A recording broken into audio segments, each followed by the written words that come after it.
നവകേരള യാത്രയ്ക്കിടെ യൂത്ത് കോൺഗ്രസ് പ്രവർത്തകരെ അന്നത്തെ മുഖ്യമന്ത്രിയായിരുന്ന പിണറായി വിജയന്റെ ഗൺമാൻമാർ മർദ്ദിച്ച സംഭവത്തിൽ തിരിച്ചറിയൽ പരേഡ് പൂർത്തിയായി. മർദ്ദനത്തിനിരയായവർ പ്രതികളെ തിരിച്ചറിഞ്ഞു. മർദ്ദനത്തിനിരയായ എ.ഡി. തോമസ്, അജയ് ജുവൽ കുര്യാക്കോസ്, ഒന്നാം സാക്ഷി ജോജി എന്നിവരാണ് പ്രതികൾ 5 പേരെയും തിരിച്ചറിഞ്ഞത്.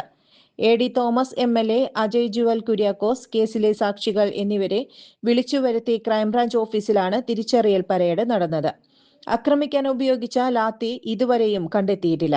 ലാത്തി സറണ്ടർ ചെയ്തുവെന്ന പ്രതിഭാഗത്തിന്റെ വാദം കള്ളമെന്ന് എ.ഡി. തോമസ് പറഞ്ഞു. സറണ്ടർ ചെയ്തുവെന്ന് കോടതിയെ തെറ്റിദ്ധരിപ്പിക്കുകയായിരുന്നു. ആയുധം എവിടെ നിന്ന് സംഘടിപ്പിച്ചു എന്ന് അന്വേഷണ ഉദ്യോഗസ്ഥരോടും പ്രതികൾ മറുപടി നൽകുന്നില്ലെന്നും എ.ഡി. തോമസ് വ്യക്തമാക്കി.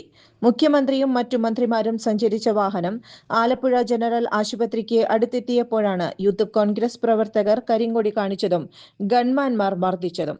കേസിൽ പ്രതികളായ 5 പേർക്കും കഴിഞ്ഞ ദിവസം കോടതി മുൻകൂർ ജാമ്യം അനുവദിച്ചിരുന്നു. ചുരുങ്ങിയ ചെലവിൽ വീട്ടുമുറ്റത്തൊരു വിളക്ക്. വൈദ്യുതി വേണ്ട, ബാറ്ററി വേണ്ട, പൂർണ്ണമായും സോളാറിൽ പ്രവർത്തിക്കുന്ന ലൈറ്റുകൾ നിങ്ങളുടെ വീടുകളിലോ സ്ഥാപനങ്ങളിലോ എവിടെയായാലും സ്ഥാപിച്ചു കൊടുക്കുന്നു.